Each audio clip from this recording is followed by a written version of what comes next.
Have you ever reached a point in your life nga nakaingon ka, Lord, unsaon man ako ni? How did I end up here?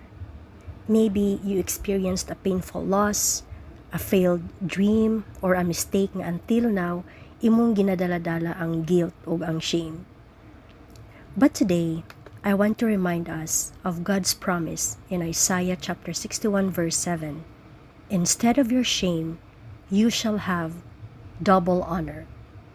Kung nakaagi ka og miscarriage, failed business, broken relationship, or any painful season, ayaw pagtuo nga nahuman na ang imong story. God has not forgotten you. Nakita niya ang imong kasakit ug kabalo siya unsa kabugat imong gibati. The best part is this: Jesus did not just carry our sins. He also carried our shame. Giinsulto siya, gisalikway, o gipakaulawan, aron kita makadawat og honor instead of shame, healing instead of brokenness, og hope instead of despair.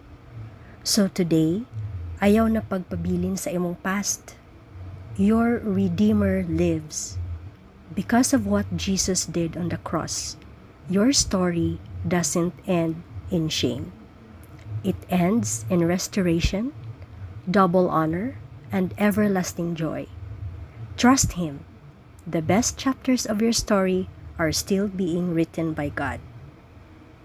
I hope you're blessed too. God bless us all.